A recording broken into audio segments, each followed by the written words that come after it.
नमस्कार साथियों। आज मैं वयम रक्षा में भाग 2 पढ़ाऊँगा। वयम रक्षा में भाग 1 में हमने किस तरह दक्षिणी गोलार्ध के सप्तद्वीप को जीत करके रावण आर्यावर्त माने भारत में अपना सफल अभियान और रक्ष संस्कृति कायम करने के लिए नैमिषारण्य बिहार में ताड़का, सुबाह और मारीच को नियुक्त करता है। दंडकारण्य में वह अपनी बहन सुपंखा के साथ खरदूषण को नियुक्त करता है। अब इसके आगे का कथा है। दंडकारण्य के दक्षिण में बैजंतीपुर था।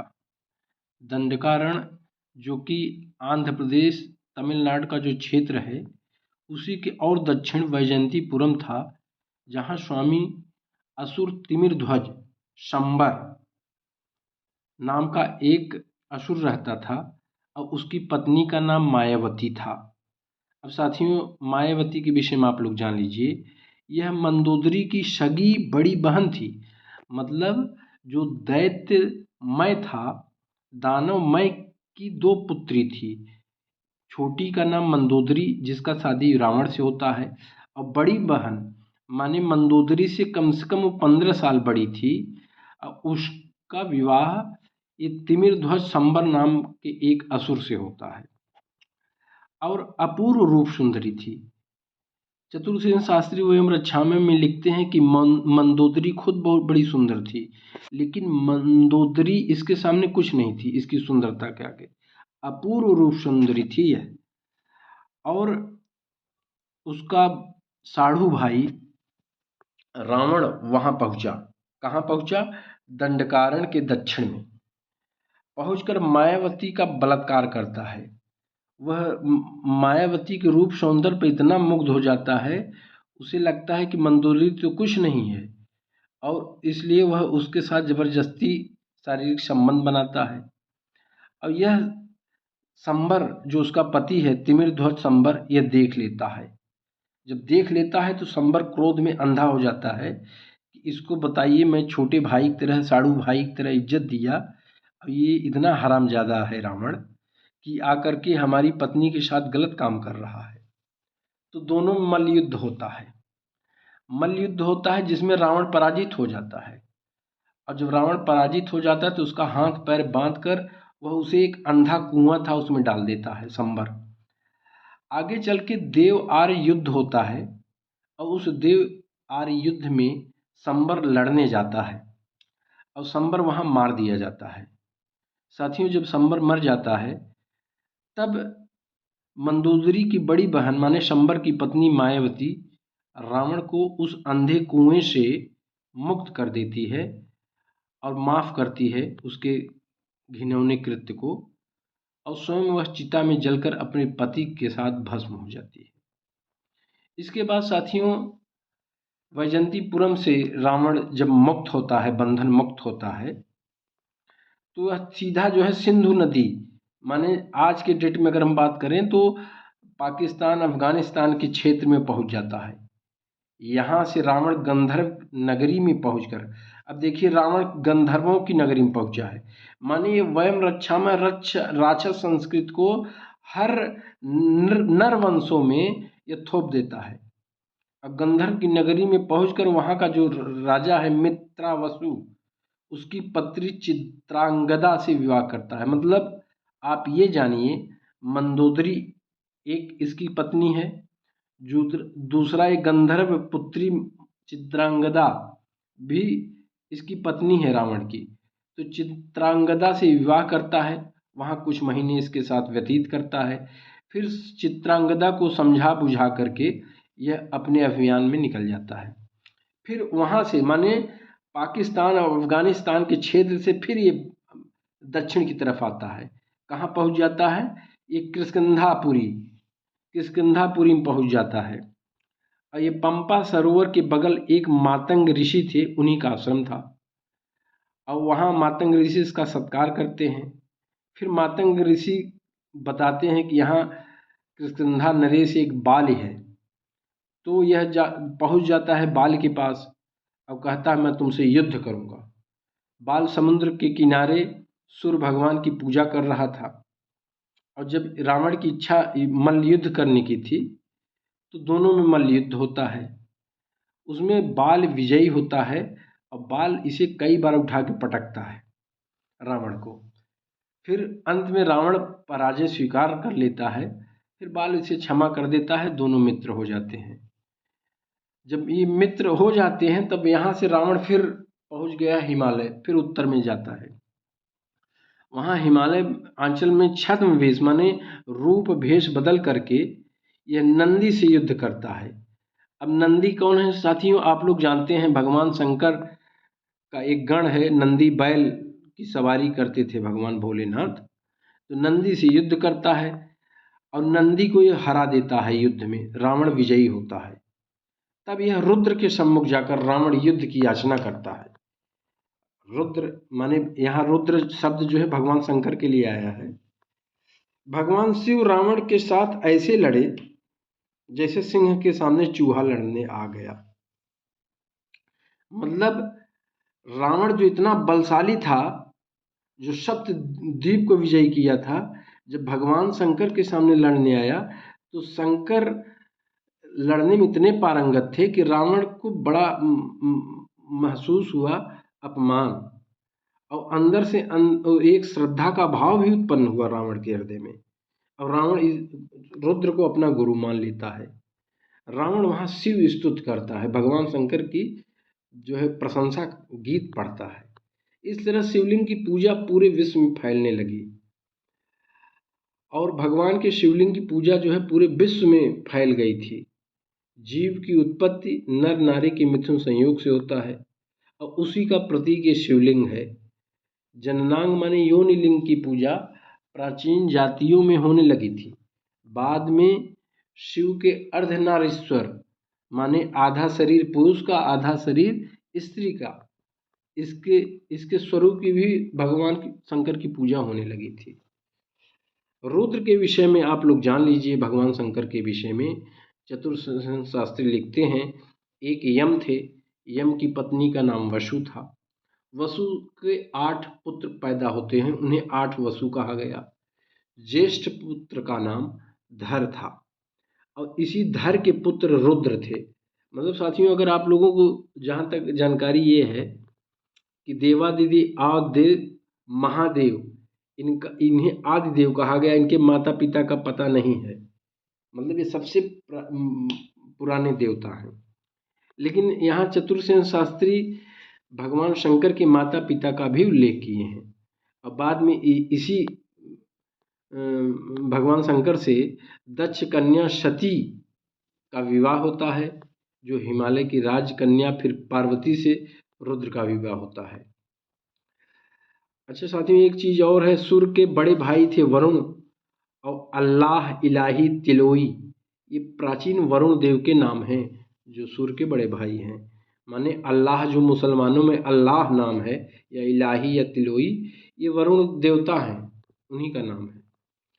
अच्छा, मक्का के काबे में जो लिंग है उसका भविष्य पुराण एक ग्रंथ है, क्योंकि वयम रक्षा में लिखते समय आचार्य चतुर्सेन शास्त्री ने वेद पुराण उपनिषद ब्राह्मण ग्रंथ इतिहास ग्रंथ जितने भी प्रामाणिक ग्रंथ थे सबका सहारा लिया है। और भविष्य पुराण में उल्लेख है कि मक्का के काबे में जो लिंग है, माने मक्का में भी भगवान शंकर का लिंग है, उसका भविष्य पुराण में उसे मक्केश्वर के नाम से उल्लेख हुआ है। मक्का में जो लिंग है उसका नाम है मक्केश्वर, और वह भगवान शंकर का ही है। रावण शिव को प्रसन्न कर दंडकारण्य में खरदूषण बहन सुपनखा और नैमिषारण्य में मारीच सुबाहु की देख रेख में सौंप कर यह क्षेत्र रावण अब लंका को वापस लौट जाता है। अब रावण को लगता है कि मैं भारत में दो एक क्षेत्र को छोड़ करके, गंगा यमुना और सरजू के तट को छोड़ करके मेरा राज्य कायम हो गया है। फिर रावण की बहन सुपनखा जो दंडकारण्य में नियुक्त करता है, तो सुपनखा का भी आप थोड़ा इतिहास जान लें। रावण की बहन जो सुपनखा थी वह विद्युतजीत नाम का एक दैत्य था, उससे प्रेम करती थी, जिसे रावण स्वीकारता नहीं है। अंत में सुपनखा भाग करके उससे शादी कर लेती है और वह अस्मदीप एक है, अस्मदीप में रहने लगती है। यह रावण को बर्दाश्त नहीं होता। रावण चूंकि अहंकारी है, क्रोधी है, वह विद्युजीत से युद्ध करता है अस्मदीप जाकर। अब वहां उस युद्ध में विद्युजीत को वह युद्ध में मार डालता है। जब मार डालता है तो सुपनखा बड़ी क्रोधित होती है और सुपनखा भी उस विद्युजीत के चिता में बैठकर जलने के लिए तैयार हो जाती है। अपनी बहन को जब यह देखता है रावण, तो रावण, कुंभकर्ण, विभीषण, ये तीनों भाई थे, अपनी बहन से प्रार्थना करता है, मुझसे गलती हो गई, मुझे क्षमा कर और तू बोल तुझे क्या चाहिए। तब रावण जो है, ये भारत का जो दंडकारण्य क्षेत्र था, वहाँ शूर्पणखा को खरदूषण और 14,000 शुभट माने बहुत बड़े योद्धाओं के साथ दंडकारण्य रहने के लिए भेज देता है। इसके बाद साथियों, आर्यावर्त अनेक चक्रवर्ती राज्यों के अलावा वशिष्ठ, विश्वामित्र, जमदग्नि, गौतम ऋषि के आश्रम थे। वशिष्ठ दशरथ के कुलगुरु बने, जिनका विश्वामित्र से प्रतिद्वंद्विता थी। माने वशिष्ठ और विश्वामित्र में एक कंपटीशन था। विश्वामित्र ने वशिष्ठ के सब पुत्रों को मरवा दिया। अच्छा, विश्वामित्र वास्तव में कानकुंज के राजा थे। बचपन का नाम इनका विश्वबंधु था। वशिष्ठ भी इनके पूरे परिवार को समाप्त कर देते हैं। पराजित होकर जंगल में विश्वामित्र छिप जाता है। अब यही विश्वामित्र 10 साल इसके साथ मेनका अप्सरा 10 वर्ष इनके साथ रहती है, जब जंगल में छिपा रहता है विश्वामित्र। तो वहाँ विश्वामित्र तपस्या करने जाता है, मेनका अप्सरा इनका तपस्या भंग करती है। कथा तो आप लोग जानते ही हैं। इसके बाद साथियों, ययाति की 25वीं पीढ़ी में है नाम का एक राजा हुआ और है के 34वां राजा अर्जुन था, जिसे सहस्त्रार्जुन के नाम से पुकारा गया है। इसकी राजधानी साथियों माहिष्मती है। इसका साढ़ू माने सहस्त्रार्जुन का जो साढ़ू भाई है, जिसे आजकल जो रिश्ता सबसे ज़्यादा चलन में है, वह साढ़ू भाई का है, साली का। तो साढ़ू जमदग्नि है। किसका साढ़ू जमदग्नि है? सहस्त्रार्जुन का। और सहस्त्रार्जुन बहुत बड़ा योद्धा है। जिसे अब जमदग्नि एक ऋषि थे, जिसकी पत्नी का नाम रेणु था और ये जमदग्नि के का ही पुत्र परशुराम है। आप लोग जान लीजिए साथियों, मतलब परशुराम की माता का नाम क्या है? रेणु। वह एक चित्र रथ गंधर्व के साथ व्यभिचार रथ पकड़ी गई और पकड़ता कौन है? जमदग्नि। अपनी पत्नी रेणु को एक चित्ररथ नाम का गंधर्व है, उसके साथ वह शारीरिक संबंध बना रही थी और उसी समय जमदग्नि देख लेता है। जमदग्नि क्रोध में अंधे हो जाते हैं। बताइए, मैं तपस्या कर रहा हूँ और ये दूसरे के साथ रेणु रासलीला कर रही है। तब जमदग्नि ने अपने छोटे पुत्र परशुराम के हाथों रेणु का सिर कटवा दिया। माने परशुराम इतना पितृ आज्ञा भक्त था कि वह पिता की आज्ञा से अपनी माँ का ही सर काट लेता है। अच्छा, जब सर काट लिया जाता है तो सहस्त्रार्जुन की जो पत्नी है वो बहुत क्रोधित हो जाती है जमदग्नि पे कि भाई मेरी बहन का ये सर कटवा लिया। तब सहस्त्रार्जुन की पत्नी ने अनुरोध किया कि जिस पर जमदग्नि का आश्रम लूट कर जला दिया गया। माने जमदग्नि को पूरी तरह से सहस्त्रार्जुन जो उसका साढ़ू भाई था बर्बाद कर दिया। आगे इसका बदला परशुराम लेते हैं और परशुराम ने क्रोध में आकर के 5 रक्त कुंड भर डाले। इतना हत्या की ये परशुराम कि 5 रक्त कुंड था उसे भर डाले थे युद्ध में। तो इस तरह से ये कथा आती है साथियों इस उपन्यास में। तो यहाँ पर ये साथियों, ये जो सहस्त्रार्जुन था, ये बाल की तरह ये भी बहुत बड़ा योद्धा था और इसी माहिष्मती नरेश सहस्त्रार्जुन को रावण का युद्ध होता है। रावण इससे भी युद्ध करता है, लेकिन चक्रवर्ती ने रावण को बांध कर कारागार में डाल दिया। लेकिन इस युद्ध में सहस्त्रार्जुन से रावण पराजित होता है और कारागार में जेल में डाल देता है। फिर रावण के जो मंत्री थे वो प्रार्थना करते हैं प्रार्थना करने के बाद रावण को वह मुक्त कर देता है। फिर साथियों, नर्मदा के करीब मधुपुरी में, जहाँ रावण की एक ममेरी बहन है, उसका नाम है कुंभी नशी। वह एक मधु दैत्य है के साथ रहने लगती है और मधु उस कुंभी नशी का हरण करके लाता है। कुंभी नशी के विलाप पर रावण क्षमा कर देता है। लाता तो हरण करके है, लेकिन बाद में कुंभी नशी और मधु में प्यार हो जाता है। जब रावण से वो क्षमा कर देता है और उसे कहता है कि तुम हमारी राक्षस संस्कृति अपना लो, मैं तुम्हें क्षमा कर देता हूँ, आराम से ठाठ से रहो। फिर विश्वामित्र दशरथ के दरबार में राम लक्ष्मण लेने जाते हैं। साथियों, यहाँ राम कथा शुरू हो जाती है। आप लोग अगर रामानंद सागर का रामायण देखे होंगे तो फिर यहाँ रामायण की कथा इस उपन्यास में आ गई है। ये दोनों भाई नैमिषारण्य में ताड़का सुबाहु मारीच को मार देते हैं। जब विश्वामित्र इन्हें लेके जाते हैं तो रास्ते में माने बिहार जब पहुँचते हैं तो वहाँ ताड़का चाची को, सुबाहु को, मारीच को मार देते हैं, जिसमें मारीच बच जाता है और 100 योजन दूर समुद्र में जाकर गिरता है और सुबाहु ताड़का का तो भगवान राम वहीं वध कर देते हैं। फिर साथियों, इस उपन्यास में जनक का नाम शीरध्वज है। तो शीरध्वज जानते हैं, जनमान्य मिथिला जो बिहार का उत्तरी क्षेत्र है, वहाँ स्वयंवर रचा जाता है। शिव का धनुष भगवान राम भंग करते हैं। देश देश के भूपत नाना उस स्वयंवर में आते हैं, लेकिन शिव धनुष भगवान राम तोड़ते हैं। इधर ताड़का के वध से रावण नैमिषारण्य में सैन्य अभियान करता है।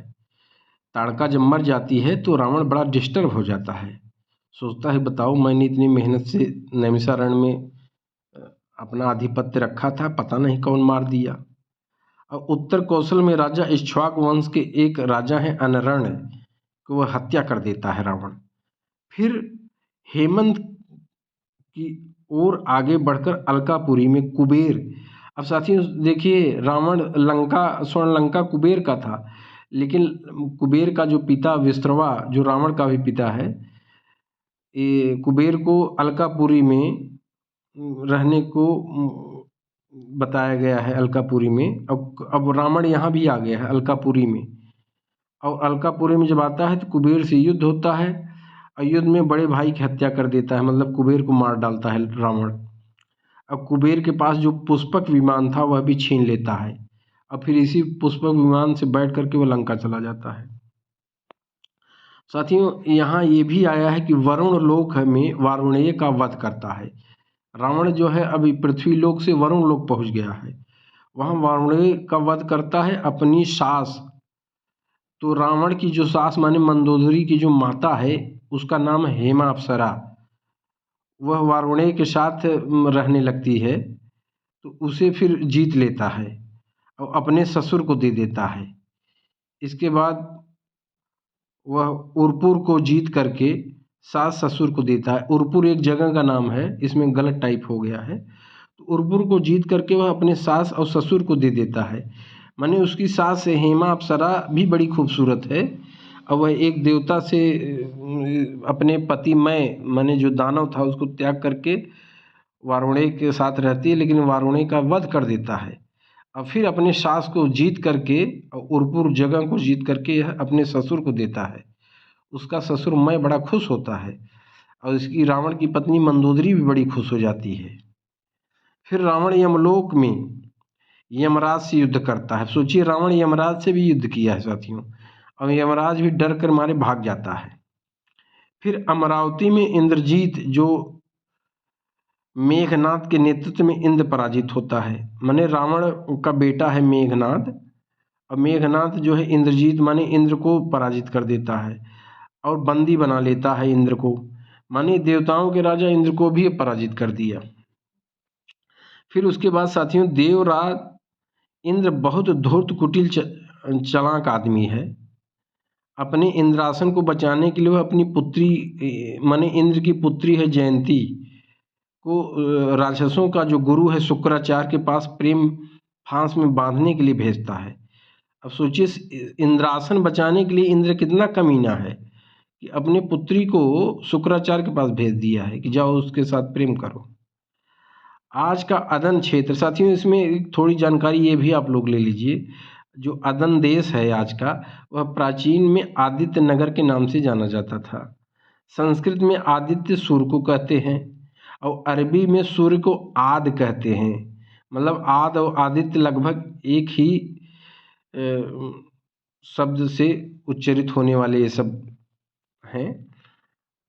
और संस्कृत में जो आदित्य का मतलब सूर्य होता है, वह अरबी में सूर्य को आद कहते हैं। अच्छा साथियों, इसके अलावा भी देवराज इंद्र की बंदी बनाने पर लंका में रंगारंग विजय उत्सव चल रहा है। भाई देवताओं का राजा अगर इंद्र अगर को बंदी बना लिया गया तो लंका में बहुत भव्य पार्टी रखी गई है। और मदिरा, नर, पशु, पक्षी का मांस, माने उस समय आदमी का भी मांस ये लोग बड़े प्यार से खाते थे, तो भक्षण सब कर रहे थे। इतने में रंग में भंग पड़ जाता है। क्यों रंग में भंग पड़ जाता है? क्योंकि सुपनखा नाक कान कटवा कर आ गई ही लंका में। अब अपने भाई रावण से कहती कि मेरा नाक कान जो है 2 तपस्वी ने काट लिया है। और यहीं से राम कथा आप लोग जान ही रहे हैं। मंथरा का कुचक्र, कैकेयी का स्त्री हट, फिर राजा दशरथ का प्राण त्यागना, वन गमन, सीता हरण, जटायु की आदमी, अशोक वन में सीता का रहना, सुग्रीव मिलन, बालिवध, सीता खोज, ये सब घटनाएं एकदम रामानंद सागर के रामायण जैसी हैं। थोड़ा सा हेर फेर हुआ है बस। दक्षिणी छोर पर साथियों महेंद्र पर्वत है और महेंद्र पर्वत पर चढ़कर हनुमान समुद्र में छलांग लगाते हैं, जो 100 योजन दूर लंका त्रिकूट शिखर पर बसी हुई है। तो हनुमान जी पहले व्यक्ति हैं जो लंका पहुंचते हैं। फिर साथियों लंका में भगवान राम पुल बांधते हैं नल नील के द्वारा। 84 दिन घोर संग्राम होता है। माने ये भी आप लोग जानते रहे साथियों, वयम रक्षामय में राम रावण युद्ध 84 दिन तक चला है। रावण मारा गया, 13 महीने माँ सीता लंका में रही। माता सीता वयम रक्षामय के अनुसार 13 महीने रही हैं। पुष्पक विमान से राम वापस लौट आए। विभीषण ने साथियों जब भगवान राम वापस लौटे तो लंका का राजा विभीषण को बना दिए। अब विभीषण रावण का भाई है। और साथियों रावण सप्तद्वीप माने 7 महाद्वीप वो जीता था दक्षिणी गोलार्ध में, तो विभीषण वहाँ का भी राजा मान लिया गया। विभीषण ने राक्षस धर्म त्याग दिया। साथियों विभीषण तो रावण का भाई था, लेकिन वह पहला काम किया जब लंकेश बना लंका का अधिपति, तो उसने राक्षस धर्म को त्याग दिया और आर्य धर्म अपना लिया। अब साथियों यहाँ बहुत ध्यान से आप लोग सुनिएगा, जब विभीषण ने आर्य धर्म अपनाया तो विभीषण की जो प्रजा थी और उसका जो साम्राज्य था, माने ऑस्ट्रेलिया, कंबोडिया, इंडोनेशिया, जावा, सुमात्रा, अफ्रीका जितने भी थे सब आर्य धर्म अपना लिए। क्योंकि जब राजा जो धर्म अपनाएगा तो प्रजा ऑटोमेटिक वह धर्म अपनाने के लिए विवश है। तो आर्य धर्म अपना लीजिए, जिससे दक्षिणी गोलार्ध के सभी महाद्वीप में, कंबोडिया, इंडोनेशिया आदि में राम भगवान की पूजा होने लगी। साथियों आपको मैं बता दूं, बड़ा आश्चर्य होगा कि इंडोनेशिया आज के डेट में मुस्लिम कंट्री है, लेकिन वहाँ आज के डेट में भी रामलीला होती है। और कंबोडिया में तो एक से एक भव्य भगवान राम के मंदिर आज भी मिलते हैं। तो इसीलिए मिलते हैं कि इसके रावण के पहले वहाँ राम की पूजा नहीं होती थी। रावण वध के बाद जो दशहरा का मेला लगता है तो भगवान राम वहाँ ख्यात और यश प्राप्त किए और राक्षस संस्कृत का त्याग हो गया। माने इस तरह से राक्षस संस्कृत जो रावण ने सपना देखा था उसका त्याग होकर के आर्य संस्कृत माने भगवान राम के चरित्र का गुणगान होने लगा। साथियों राक्षस संस्कृत रावण के मरने पर समाप्त हो गई और वयम रक्षामय का दौर खत्म हो गया। उत्तरी भारत और दक्षिणी भारत आर्यावर्त घोषित कर दिया गया। साथियों यहाँ एक बहुत गौर करिएगा कि उत्तरी भारत माने जो गंगा, यमुना और सरजू का ये हिमालय से लेके विंध्याचल पर्वत, ये आर्यावर्त के नाम से जाना जाता था। लेकिन दक्षिणी गोलार्ध जैसे तमिलनाडु, केरल, कर्नाटक, ये सब जो प्रांत थे, आंध्र प्रदेश, ये दक्षिणी भारत के अंतर्गत आएंगे। ये भी आर्यावर्त हो गया क्योंकि भगवान जहाँ जहाँ गए वहाँ आर्य संस्कृत लेते गए। तो पूरा उत्तर और दक्षिण भारत आर्यावर्त घोषित कर दिया गया। आर्य और अनार्य का भेद मिट गया। अब साथियों जो अनार्य था उस भेद को मिटा दिया गया। क्यों मिटा दिया गया? क्योंकि विभीषण जो है, जो लंका का राजा, सप्तद्वीप का स्वामी बना, वह खुद आर्य धर्म अपना लिया। इसलिए आर्य और अनार्य जैसा कोई भेद नहीं रह गया। वशिष्ठ और विश्वामित्र उस जमाने के जो श्रेष्ठ ब्रह्मर्षि, महर्षि और देवर्षि थे, ये दो महाविद्वान ने मानव जातियों को गुण और कर्म के आधार पर, साथियों वयम रक्षामय में लिखा गया है स्पष्ट कि गुण और कर्म के आधार पर 4 भेद बनाए। माने पहले क्या था? पहले आर्य और अनार्य था, जिसमें गंधर्व, किन्नर, दैत्य, दानव, ये सब तमाम मानव जातियां थी। तो ये जब आर्य अनार्य का भेद मिटा, तब फिर से वशिष्ठ और विश्वामित्र ने इसे वर्ण व्यवस्था दिया और 4 भेद किए, जिसे वर्ण व्यवस्था नाम दिया गया। साथियों विभीषण के नेतृत्व में जो बचे हुए राक्षस, दैत्य, दानव आदि अनार्यों को, पतितों को रावण के अधीन वयम रक्षामः धर्म मानने वाली जो प्रजा थी को शूद्र वर्ग में रखकर वर्ण व्यवस्था में शामिल कर लिया गया। मतलब साथियों जो वशिष्ठ और विश्वामित्र ने वर्ण व्यवस्था बनाया, उसमें 4 भेद कर दिए, ब्राह्मण, क्षत्रिय, वैश्य और शूद्र। और ये चारों जो है जातिगत नहीं था साथियों, ये गुण और कर्म के आधार पर बंटवारा था। क्योंकि आर्य अनार्य अब समाप्त हो गया था, सब आर्य हो गए थे। तो फिर यहाँ जो है वशिष्ठ और विश्वामित्र ने इसे 4 वर्गों में बांट दिया और गुण के आधार पे और कर्म के आधार पे बांटा। तो 3 वर्ग बट गया। चौथा वर्ग जो शूद्र वर्ग है, ये विभीषण द्वारा जो लाए गए थे या अनुयायी थे राक्षस संस्कृत को मानने वाले, जब ये आर्य हुए तो वशिष्ठ विश्वामित्र ने एक चौथा वर्ग बना दिया, शूद्र वर्ग। और उसमें यही हैं विभीषण के नेतृत्व में जो बचे हुए राक्षस, दैत्य, दानव आदि अनार्य जातियां थी, जो पतित थी। माने पतित इसलिए थे कि मदिरा से लेके आदमी का मांस जो खा रहा हो, और रावण के अधीन वयम रक्षामः मानने वाली जो प्रजा को इस शूद्र वर्ग में रखकर वर्ण व्यवस्था में शामिल कर लिया गया। साथियों रावण सप्तद्वीप, लंका, ऑस्ट्रेलिया, जावा, सुमात्रा, मेडागास्कर, इंडोनेशिया, अफ्रीका आदि नाम से प्रसिद्ध थे। इन दिनों में राम का नाम और यश फैल गया। तो रावण मरने के बाद इस सारे क्षेत्र में राम का पूजा होने लगा था साथियों। रावण देवासुर संग्राम का मुख्य कारण आर्य और अनार्य के भेद को मानता था। चूंकि साथियों इस उपन्यास में बताया गया है कुल 13 देवासुर संग्राम हुए हैं, इसे आप लोग जान लीजिए। कुल वयम रक्षा में पढ़ेंगे तो आपको पता चलेगा कुल 13 देवासुर माने देव और असुर के बीच में युद्ध हुआ है। और रावण इसका मुख्य कारण, रावण चूंकि एक विद्वान व्यक्ति था, एक पंडित था, वो भाई पुलिस ऋषि और विश्रवा का पुत्र था, तो उसके अंदर विद्वता भी थी, भले उसकी माता दैत्य कन्या थी। तो रावण ने इसका मुख्य कारण आर्य और अनार्य का भेद माना, इसीलिए वह पूरे ब्रह्मांड में राक्षस संस्कृत लाना चाहता था, आर्य अनार्य को मिटा देना चाहता था, सभी राक्षसमय दुनिया वह ला देना चाहता था। क्योंकि उसे पता था जितनी भी देव, दैत्य, दानव, असुर, गंधर्व, यक्ष जातियां थी, यह दायाद बांधव थे। साथियों यहाँ पर एक शब्द आया है दायाद बांधव। इसके विषय में शास्त्री जी लिखते हैं कि दायाद बांधव का मतलब है पिता एक है और माता माने आपस में सगी बहनें थी, माताएं भिन्न भिन्न थी, भले वो बहन हों, और उसी से देव दानव सब हो गए। माने पिता एक था और स्त्रियां अलग अलग थीं, और एक बहन से देवता पैदा हुआ। जैसा कि मैं पहले बता चुका हूं कि दिति और अदिति दोनों सगी बहनें थे। दिति से दैत्य वंश निकला, अदिति से देव वंश निकला, तो इसी को दायाद बांधव कहा गया है। तो ये दायाद शब्द हो गया। वयम रक्षामः साथियों, तो इस तरह से वयम रक्षामः में रावण ने जितना भी युद्ध किया है साथियों, वह अपने परस माने फरसे से किया है। ये कठोर परस उसके हाथ में रहता था, इसे भी आप लोग जानते रहिए। वह गदा, तीर, तलवार से नहीं लड़ा है, परस से लड़ा है। तो इसे परस माने फरसा टाइप, जैसे परशुराम रखते थे, तो परशुराम उनका परशु नाम था, तो वह इसी तरह से रावण भी रखता है।